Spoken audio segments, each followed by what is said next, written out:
بسم الله الرحمن الرحيم.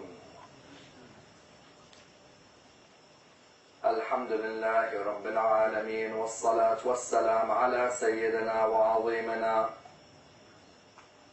وحبيب قلوبنا وشفيع نفوسنا أبا القاسم محمد. اللهم صل على محمد وعلى أهل بيته الطيبين الطاهرين وأصحابه الغر الميامين. الحمد لله الذي جعلنا من المتمسكين بولاية سيدي ومولاي علي بن أبي طالب.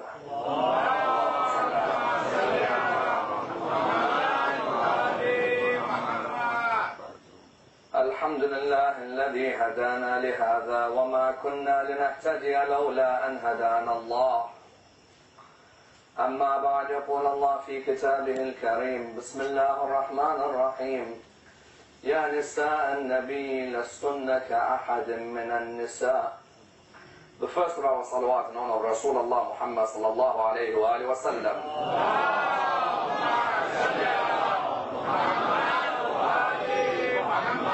The second in honor of Amir al-Mu'mineen Ali ibn Abi Talib.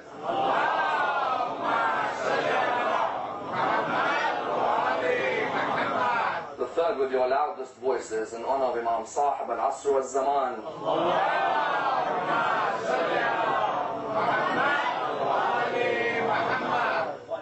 Respected scholars, brothers and sisters, Assalamu alaikum wa rahmatullah wa barakatuh. The discussion concerning the number of marriages of the Holy Prophet Muhammad sallallahu alayhi wa sallam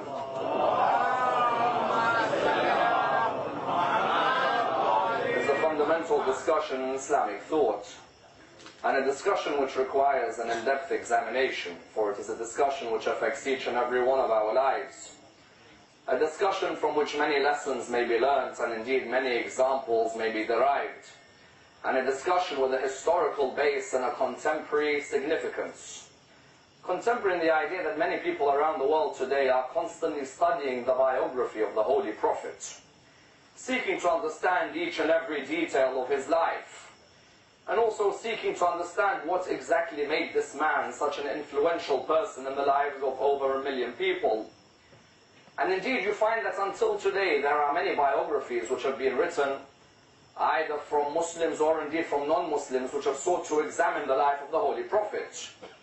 On many occasions, however, the Achilles heel which they seem to point to in the life of the Prophet is the number of his marriages. The idea that when many of these historians, or indeed when many non-Muslims study the biography of the Prophet, they find that his marriages total the number of 12. And therefore they state that if he was truly a man of God, why does he need to partake in so many marriages?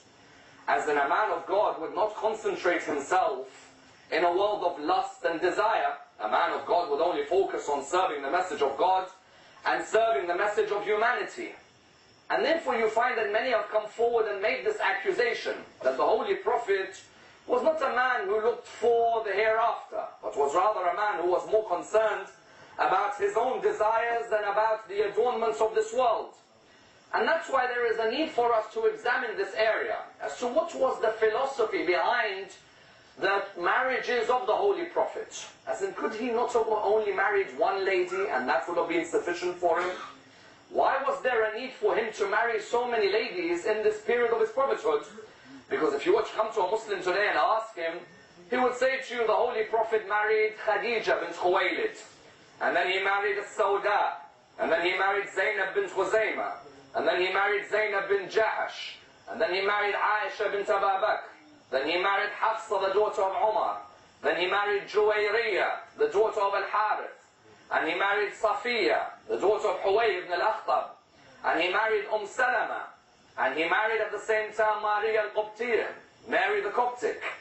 When you hear all of these names, you begin to ask yourself the question that could he have not only married Khadija alone, as in when Khadija died, why did he have to marry all these other ladies? He could have simply continued living a life where he was already married for 26 years. He had already had a child from that marriage. Does he really need to marry anymore? And therefore you find tonight's examination seeks to study what was the philosophy behind the marriages of the Holy Prophet. And you find that this study is of the utmost importance. Why? Because whether you're at school, or at college, or at university, or indeed you're at the workplace, you'll always be asked the question as to why he married so many women. And there is a need for us to be able to answer this question in depth, because we know the wives of the Prophet occupy a prominent position in every school in the religion of Islam.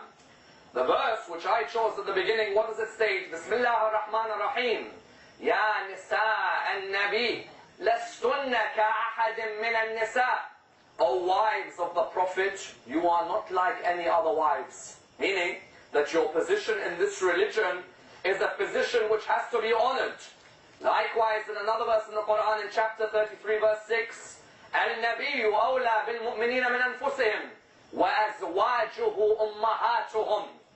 The Prophet has a greater right on the believers than they have on themselves, and his wives are like their mothers. Hence today in the world, many times, when you hear the name of the wife of the Prophet, you always hear the name before it, al-Mu'mineen.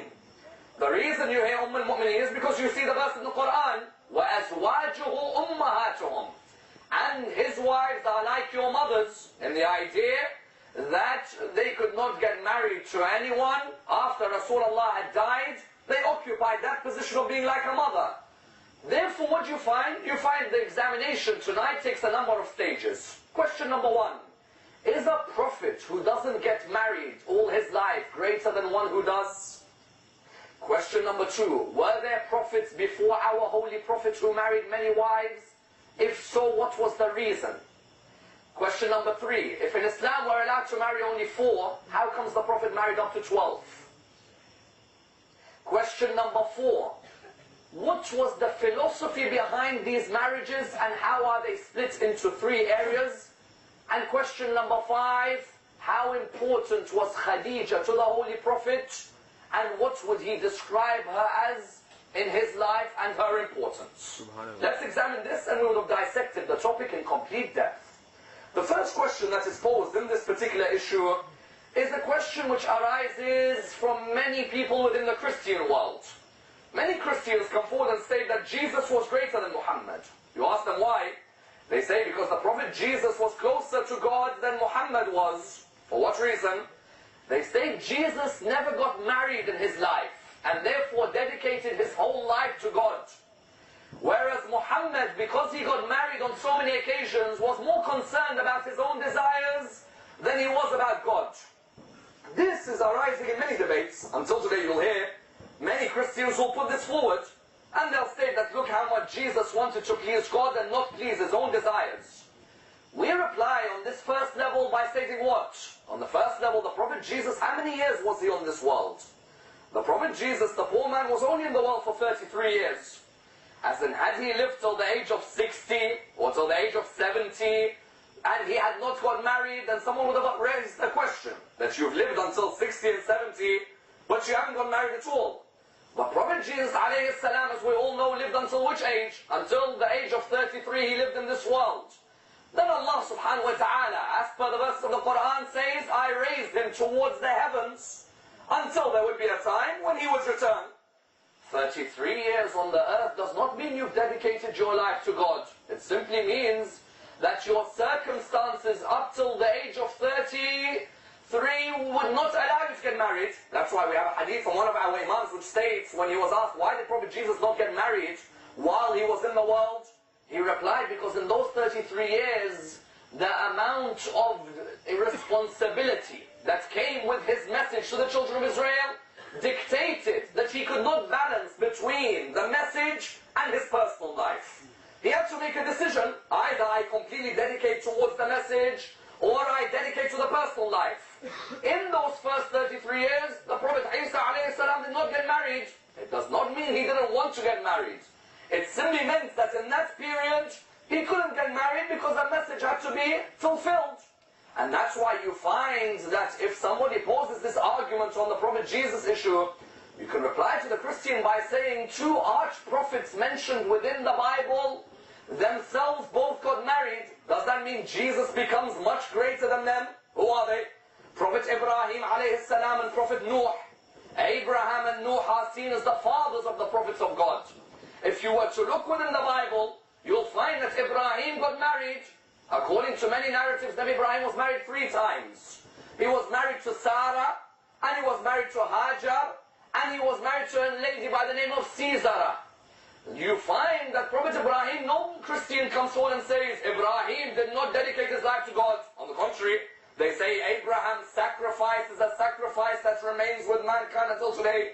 Likewise, Prophet Nuh alayhi salam had married more than 1 wife. You don't find a single Christian who says because Nuh married more than 1 wife, it means that Prophet Nuh didn't dedicate his life to God. The difference between Ibrahim, Nuh and Jesus was what? Jesus was only here for 33 years. Nabi Nuh reached 3,000 years. As in Nabi Nuh alayhi salam lived a long life, hence when you live that long, then you're bound to get married on a number of occasions. To state that Jesus is greater than Muhammad, because Jesus didn't get married and Muhammad did, defies the point of the age of Prophet Isa alayhi salam.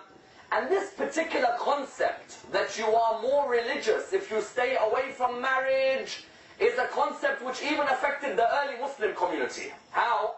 You find that a lady wrote a letter to our 6th Imam, saying to him that, oh Imam, I have decided I want to get closer to God by staying away from marriage. Imam replied to her with a quite beautiful reply. What did he state? He said to her, if remaining closer to Allah is by staying away from marriage, then Fatima al-Zahra salawatullah wa salamuhu alayha would have been the first not to get married.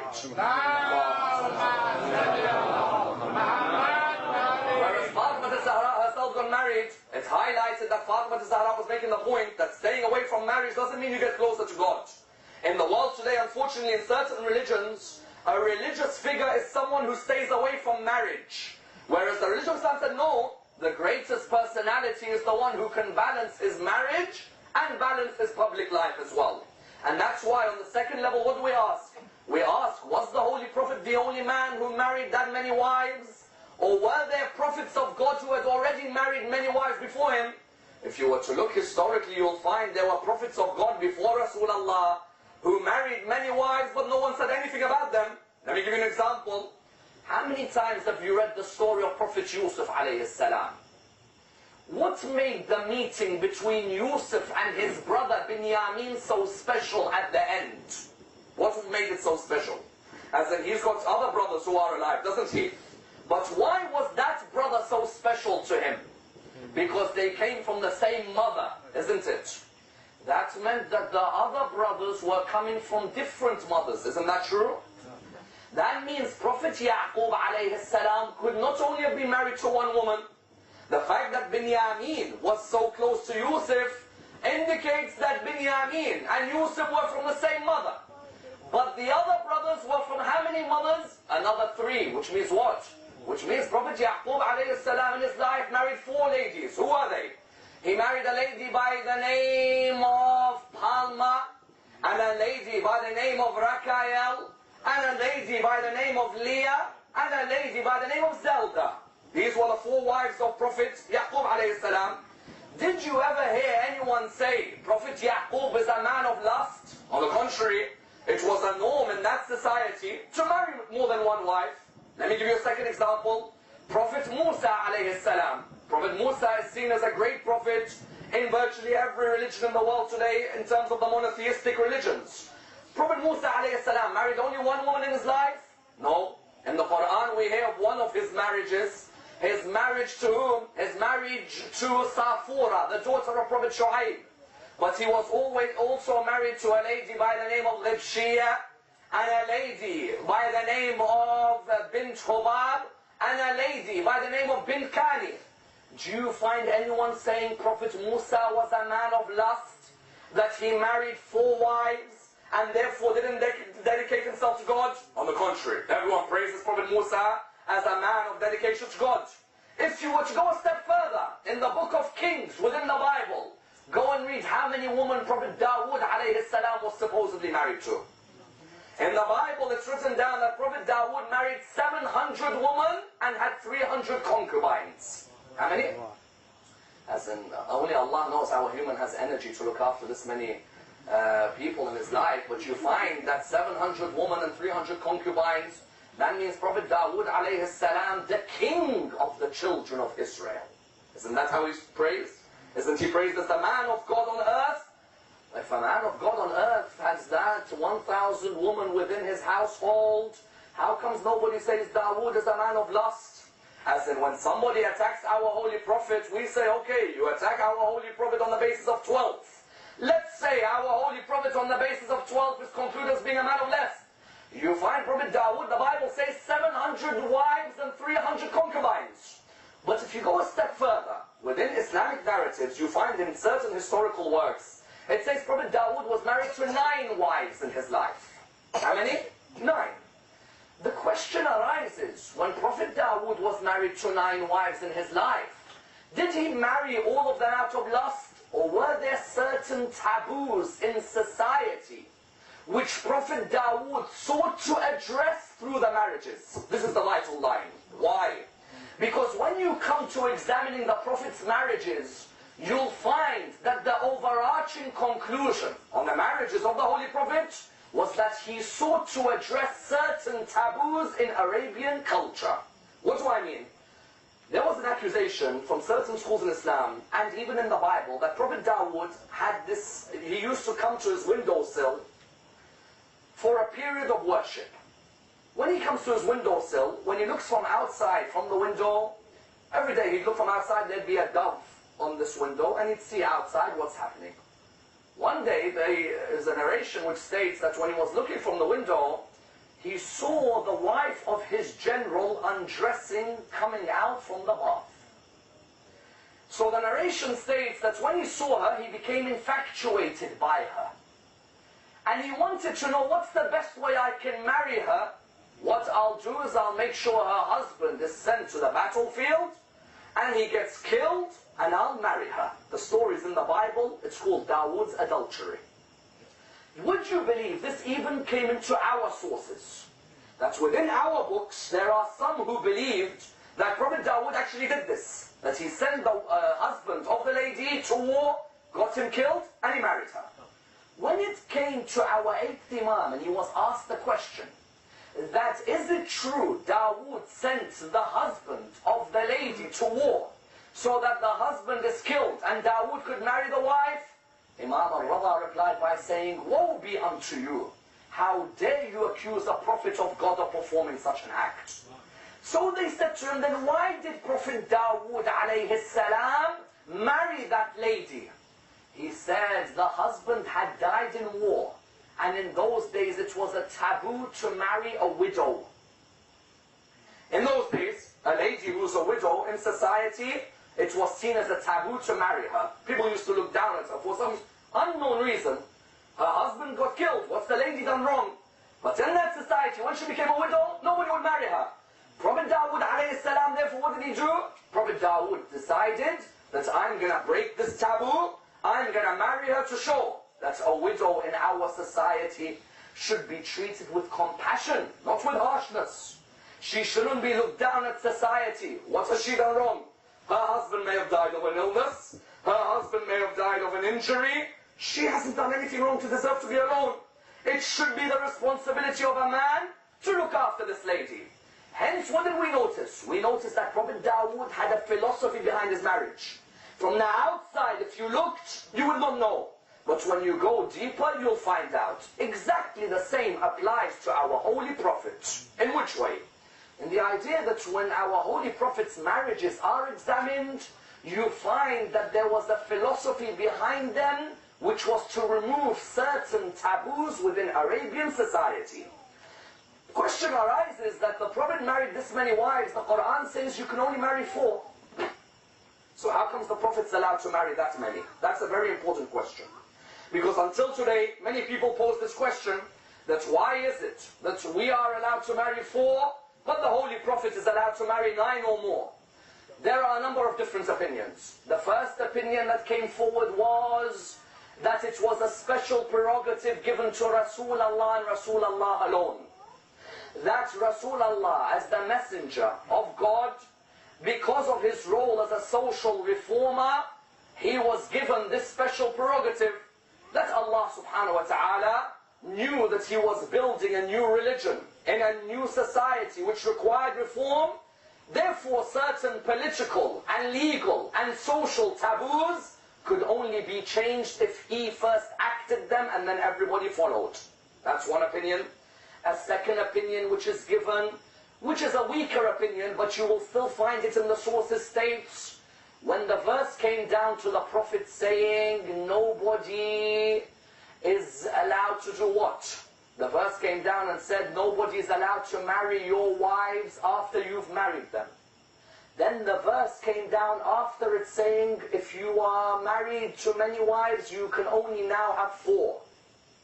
So the second opinion was that the Prophet, if he was already married to 9, and the verse said that after he dies, from these 9, they are not allowed to marry after he dies. And then a verse came which said you can only now have 4, that means 5 would be in the world with no one to look after them. Hence Allah gave a special prerogative to the Prophet, which stated what? Which stated you're the only one who can keep your wives. The ones who you've already married. Surah 33, verse 50. Bismillah ar-Rahman ar-Rahim. Ya ayyuhan nabiyyu, inna ahlalna laka azwajaka allati atayta ujurahun.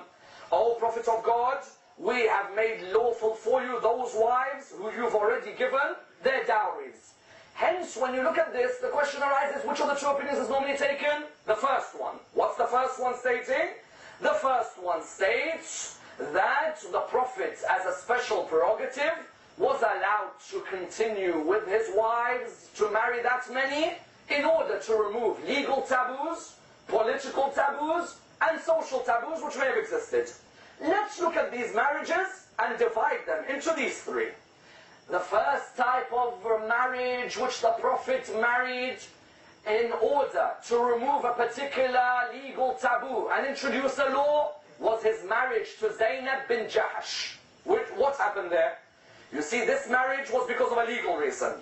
The Holy Prophet had an adopted son by the name of Zayd ibn Harb. Zayd, his adopted son, the narrations, what do they say to us? They say that this Zayd was abducted as a child. When he was abducted as a child, Khadija's nephew had purchased him. He had given him to Khadija. Khadija gave him to the Prophet. The Prophet kept him as an adopted son. When his father Haritha came towards Meccan society, he looked everywhere for him. He tried to find him, until when he found him, he said to him, come on, let's go back home. He said to him, I want to stay with the Prophet. The father said, but I'm giving you a life of freedom and a life of enjoyment. He said, no, this man is a man of generosity, I want to stay with him. So he was called Zayd ibn Muhammad. Until the verse was revealed that you call your sons by their real father's names. So his name went back to Zayd ibn Harb. This Zayd, Rasulullah wanted him to get married to his cousin, Zaynab bin Jahash. Zaynab was from an aristocratic background, from a wealthy family, and Zayd was originally a freed slave. Rasulullah wanted the two of them to get married in order to remove this taboo which existed. That if you're from the upper class, you can't get married to the lower class. When the two of them got married, they weren't getting on with each other, unfortunately. However hard they tried, they were not getting on with each other. Eventually, they decided to divorce. After they divorced, in Arabian society, there was a legal custom they had. What was it? That you, as a man, cannot get married to the ex-wife of your adopted son. The Holy Prophet was ordered by Allah to marry Zaynab to abolish this custom which they had. That the ex-wife of the adopted son, there is no harm in you marrying her, because that's not your real son, that's the adopted son. If they divorced each other, there's no problem, the two of you getting married. So Rasulullah ended up getting married to Zaynab bin Jahash. What was the reason? The reason was to introduce a law that there is no harm whatsoever in marrying the ex-wife of your adopted son. Therefore, the first type of his marriages, the first philosophy, was to introduce a law. The second philosophy was to look after the widows and divorcees of your community. Why? In Arabia, it was a taboo to marry a widow. A widow, someone whose husband's dead, It was the taboo to marry her. In the early Meccan society, in the early Medinian society, you found there were many widows who were living. To introduce the idea that there is no harm in marrying a widow, Rasulullah decided to marry a number of widows within the society. For example, you had his wife As-Sawda. As-Sawda had migrated to Abyssinia with her husband. When they had migrated to Abyssinia, the narration states that her husband died in Abyssinia. This lady, upon her return, had no one to look after her, and her father and her brother were amongst the staunchest enemies of Rasulullah. Being a widow with family who hated Islam, Rasulullah said, why is this poor lady alone? And we know very well she left her family to migrate to look after her religion. Now when she's a widow, there's no one to look after her. Rasulullah married As-Sawda. Number 2, Zainab bint Khuzaymah. Her husband Abdullah ibn Jahash died in the battle of Uhud. She was therefore a widow, no one to look after her, and she was known as the mother of the poor, one of the nicest and most humble ladies in Arabia. But when Abdullah ibn Jahash died in the battle of Uhud, no one to look after her, Rasulullah married her. You found, for example, Salama, who many of us hear in accordance with Hadith al-Kisa. Salama, her original name was Hind. She was married to Abdullah Abu Salama. You found that when he had died, the narration states there was no one to look after Salama and her orphans, 2 sons and 2 daughters. So Rasulullah married her in order that she did not feel she was alone, even though she was at very old age, like Zainab, like Sawda. For example, Hafsa, the daughter of Umar ibn al-Khattab, her husband, by the name of Khunais ibn Hudayfa, had been killed in the battle of Badr. There was no one to look after her. Umar came to Rasulullah. He said, Ya Rasulullah, my daughter, there's no one to look after her. Her husband Khunais ibn Hudayfa has been killed in the battle of Badr, and there is no one to marry her. Rasulullah said, as a widow, doesn't matter. If there's none of these Muslims going to take it on their part to marry her, then I'll marry her. Therefore, what you have? Sawda, Zainab, you have Hafsa, you have Salama. At different parts in his life, he married them because of the second reason, to remove the taboo that a widow should not be married. The third reason he got married to the other wives was to bring political alliances and not keep political disunity. In which way? There were marriages of Rasulullah where he married the daughters of some of the staunchest enemies of the religion of Islam. But the aim was hopefully that when you see the way I look after your daughter, I hope it will bring you towards the religion of Islam. Because you attack me as a man of disrespect, as a man of no manners, as a man of no morals, then look at the way I'll look after your daughter and then say the same things to me. Let me give you an example. He married Juwayriyah, the daughter of Harith, who was the head of Bani Mustalaq. Bani Mustalaq were bitter enemies of Rasulullah. When he managed to defeat them, and Juwayriyah came as one of the captives, she had lived with the Muslims, and when she lived and became one of the Muslims, he decided to marry her. When he married her, the other 200 captives who were present, the soldiers said, if Juwayriyah, who's the daughter of the head of this tribe, and she now becomes the head of all these soldiers, if Juwayriyah is now married to Rasulullah, that means all the other captives are the cousins of Rasulullah. Therefore, all these captives are now free. When the head of Bani Mustalaq heard that his daughter is being treated in this way, and that the captives are all being released on account that their cousin has married Rasulullah, the head of Bani Mustalaq brought his whole tribe to Rasulullah and said, all of us want to join the religion of Islam. Because we thought that when you're going to marry our daughter, we thought you're going to torture her, we thought you're going to torture the soldiers, but your soldiers have been so humble that just because you married our daughter, they treated the other captives as being cousins, therefore we want to join the religion of Islam. Juwayriyah, you find Safiya, the daughter of Huwayy ibn Akhtab, she was the daughter of the head of the Jews of Khaybar. When she married Rasulullah and the Jews saw the way Rasulullah protected her, the narration states what happened. The narration states that the alliances between the Jews and the Muslims became stronger on account that their daughter had now joined the religion of Islam and was giving good reports back about the religion. That was number two. You find, for example, amongst the other political marriages, Habiba, the daughter of Abu Sufyan. Abu Sufyan's daughter, Habiba. You know, some people later would call Muawiyah the uncle of the believers. Why? Because Muawiyah's sister, Habiba, was married to Rasulullah. Habiba, originally her husband was Ubaydullah ibn Jahash. But Ubaydullah ibn Jahash, when he migrated with Habiba, notice this Habiba, it wasn't easy for her to leave her dad. Abu Sufyan was the staunchest enemy of Rasulullah. With Abu Lahab, with Abu Jahl, Walid ibn al-Mughira, Utbah ibn Rabi'a. These were the staunchest enemies of Rasulullah. Habiba left her father's house to protect her religion. She went with her husband Ubaydullah bin Jahash to Africa. She went there. She lived there with him. But this Ubaydullah bin Jahash, instead of remaining a Muslim, sees a beautiful Christian girl one day. He tells her that I want to live with you. She says, the only way you'll live with me if you leave Islam. He said, very well, I'll leave the religion. He left the religion and left Abu Sufyan's daughter alone. Habiba was simply sitting there alone, having left everything in the world. She now had no one to protect her.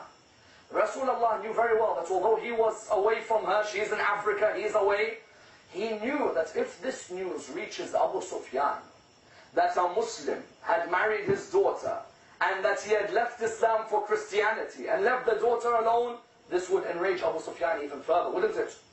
Rasulullah also knew that, however, if I marry her, and Abu Sufyan hopefully hears the way I treat his daughter, it might soften the heart of Abu Sufyan. And you know, in this world there are certain hearts which are impossible to soften. But what you find is that he tried his hardest. He ended up marrying Habiba with the aim of the political alliance. That's why this Habiba, when she'd visit Abu Sufyan, when Abu Sufyan would come and visit her, Abu Sufyan would enter the house of his daughter. There would be a rug on the ground.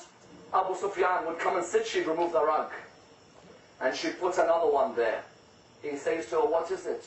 She says, how dare you sit on the same rug as Rasulullah sits? That rug is for my husband, the man who brought happiness and light to my life. For you, I'll place another rug there. What did you find? The aim was that he wanted to show that, look at the way I'm looking after your daughter. I haven't married her out of lust for her. I've married her that there was no one there for her. And in the hope that we could have a political alliance of peace, now that you see the way I've treated your daughter. Likewise, you found Mary the Coptic. Many people ask, Mary the Coptic, why did Rasulullah marry her? Al-Muqawqas of Egypt, the head of the Copts. When Rasulullah sent him a letter inviting him to Islam, he said, I'm not going to become a Muslim, but I respect you, Muhammad. And out of my respect, I'm going to send two maidens towards you. One was called Maryam, the other was called Sirin. On their way, would you believe, these Christian Coptic girls, both of them joined the religion. Why? Hamid ibn Abi Balta'a converted them towards the religion of Islam. When he converted them towards the religion of Islam, they became Muslims. Just on a journey to Medina, they became Muslims. When Rasulullah married Mary the Coptic, as you know, there were only two wives of Rasulullah who gave him children. Khadija and Mary the Coptic. No other wife gave him children. And this Mary the Coptic, Rasulullah married her in the hope that the head of the Copts of Egypt would now come closer to Islam, seeing the way Rasulullah was treating his people. Therefore, what do you find? You find that the marriages of Rasulullah therefore were divided, either into legal reasons, or political reasons, or into social reasons. Each of the wives could be fitted into a different category. But the question arises that did Rasulullah say to them, you have to stick with me, as in now that I married you, you can't go anywhere else? No. The Quran makes clear, يا أيها النبي قل لأزواجك إن كنتن تردن الحياة الدنيا وزينتها فتعالين أمتعكن وأسرحكن سراحا جميلا. Allah tells his prophet, O Prophet of God, tell your wives, if you want this world, this dunya, and the pleasures of it, we'll let you go and you can go and enjoy your dunya. What does this mean? This means that when the Prophet was married to them, he didn't force them to stay in the marriage. He said to them, I've married you for reasons. If you don't think you want to live with me, you're more than welcome to leave and enjoy the world. And that's why you find many of them would stick with him. But without a shadow of doubt, the main point remains, what is it? That all of these marriages took place after Khadija died. That's the most important point. Had he been a man of lust, he would have got married while married to Khadija because he was in his 20s. He was in his 30s. He was in his 40s. He was in the prime of his life while married to Khadija. No one would have stopped him from marrying another woman.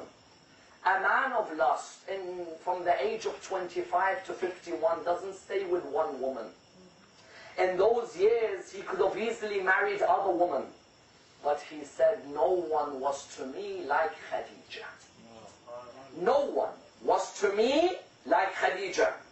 As in you find that Aisha herself on one occasion narrates, Aisha comes forward, somebody asks, why did Rasulullah marry Aisha? Under which of the three categories? It's under the political category. Her father is from a known tribe, Rasulullah is from a known tribe.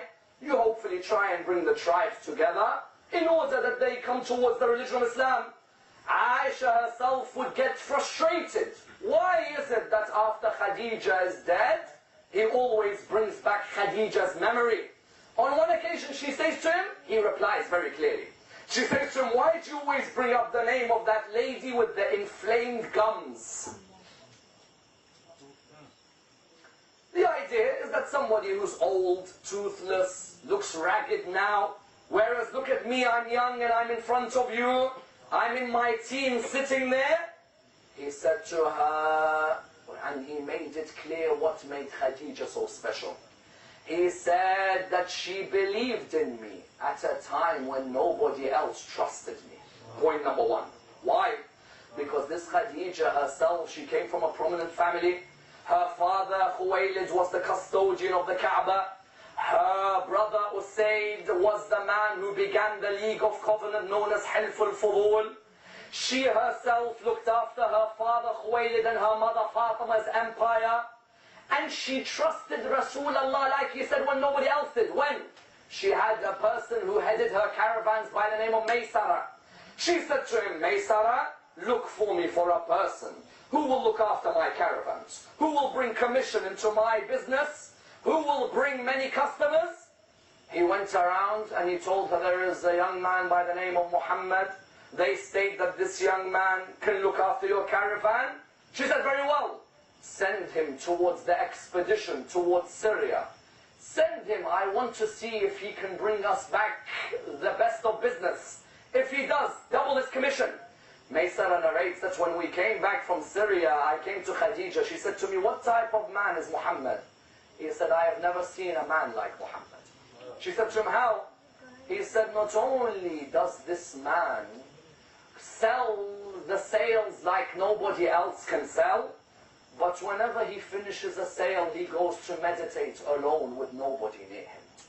It's as if there is something higher in his life, who he looks towards, who he yearns towards. He said there is a reason why they call him As-Sadiq and Al-Amin. Because he's truthful and he's trustworthy with everything that he does. This Khadija, straight away, what did she say? She said, very well, then this person will be the head of my caravan. Until the matchmaker by the name of Nafisa got Khadija and Rasulullah together. She trusted him and believed in him when nobody else did. And remember, this lady had the name of Amirat Quraysh, the princess of Quraysh. Everybody in Quraysh wanted her hand. This idea that a man by the name of Abu Hala or a man by the name of Atiq ibn A'ad married Khadija before Rasulullah is all false. Khadija was a virgin, unmarried. She was married by Rasulullah and Rasulullah alone. She therefore, Rasulullah, what did he say? She trusted me when nobody else did. That was number one. And then number two, she gave me of her wealth when nobody else believed in me. In which way? In that Rasulullah would state that this Khadija's wealth and the sword of Ali is what built the religion of Islam. Were it not for the wealth of Khadija and the sword of Amir al-Mu'mineen, this religion would never have been built. As in people ask, what do you mean the wealth of Khadija? You know those 3 years of sanctions which were placed on Rasulullah in the valley of Abu Talib, when the whole of Mecca boycotted Rasulullah. Literally, what did these Muslims have to live on? The Prophet, peace be upon him, lived on the wealth of Khadija. Whatever this lady had gathered in her lifetime, whatever she accumulated in her lifetime, she said to the Holy Prophet very clearly, that which I've gathered, that which I've accumulated, 3 years of economic sanctions, every penny which Khadija earned was spent in the way of Rasulullah. To the extent the narrations say to us that you know the verse in Surah Al-Duha, وَوَجَدَكَ عَائِلًا فَأَغْنَى, and we found you a man in poverty and we were the ones who made you rich. Who did Allah use as the intermediary to fulfill this verse? Allah used Khadija as the intermediary. That while nobody gives you from their wealth, this lady who we call Tahira, another of her names, the pure one, she gives you from her pure wealth in order that you use it for the message of the religion of Islam. So what did he say? She trusted me when she believed in me when nobody else trusted me. And she gave me from her wealth when nobody else would give me. And she gave me Fatima. Nobody else gave me. As in you found from all those other wives who until today people say that Rasulullah loved her. Which love? You'd love the one who leaves you a daughter like Fatima. As in when Khadija left a daughter like Fatima, you had then 2 of the women of paradise in one house. As in when Rasulullah would say there are 4 women of paradise, Asiya, Maryam, Khadija and Fatima. In one house you had 2 of the women of Jannah. Do you know that the ladies deserted her when she gave birth to Fatima al-Zahra? Ladies left her.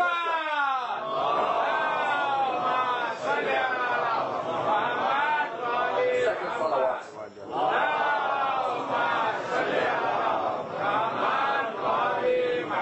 Third with your loudest voice.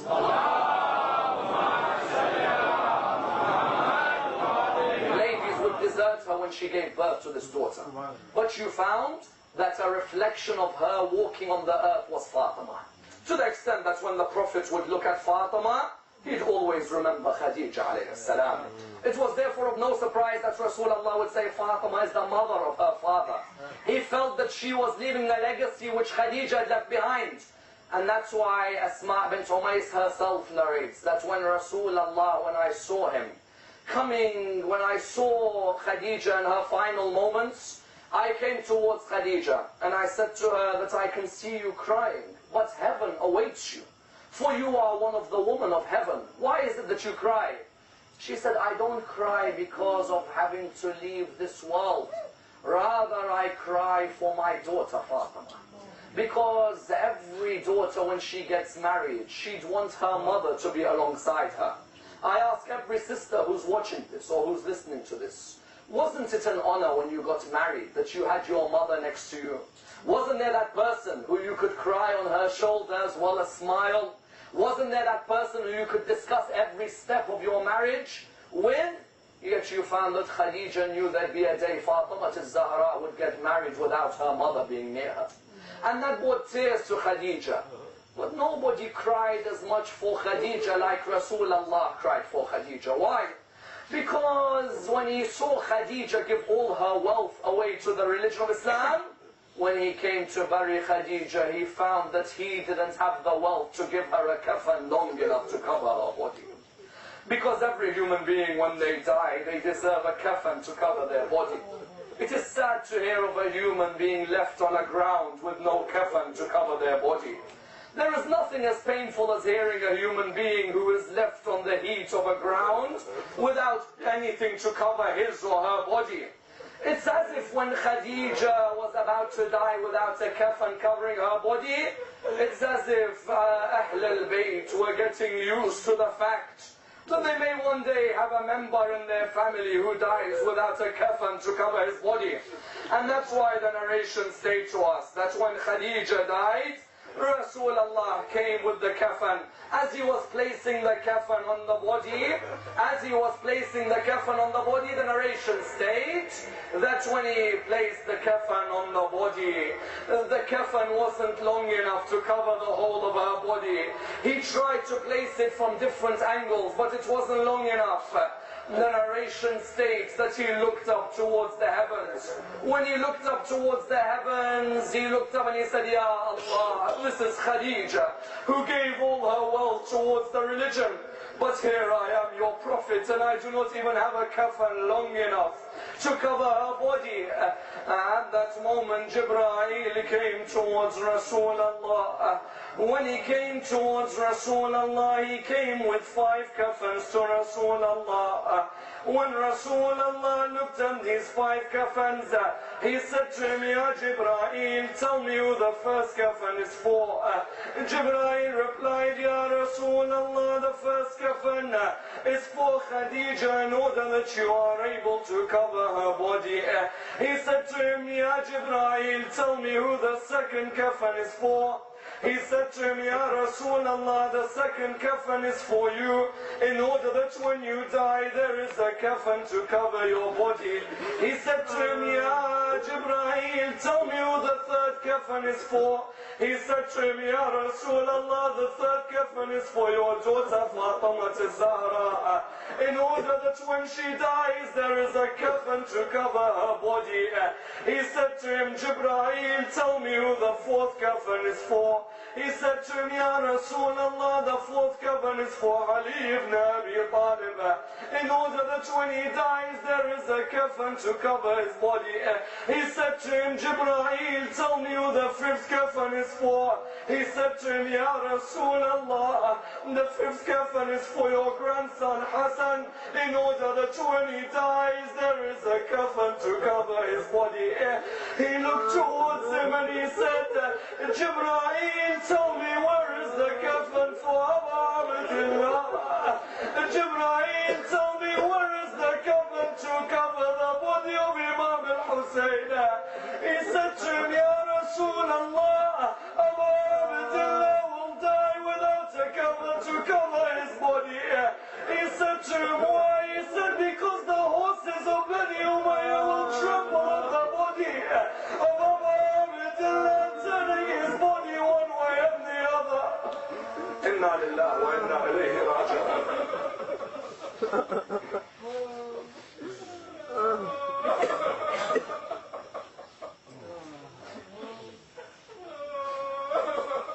We pray to Allah subhanahu wa ta'ala, raise your hands brothers and sisters, we pray to Allah subhanahu wa ta'ala to raise us with Muhammad and al-Muhammad, to allow us to be amongst those who receive the intercession of Khadija al-Kubra. We pray to Allah subhanahu wa ta'ala to allow us to continue in our service of the biography of Rasulullah sallallahu alayhi wa sallam, to hasten the reappearance of our 12th Imam Sahib al-Asr wal-Zaman. We pray to Allah subhanahu wa ta'ala for a Surah Al-Fatiha for all the marhumeen, but before it, the loudest of your salawat.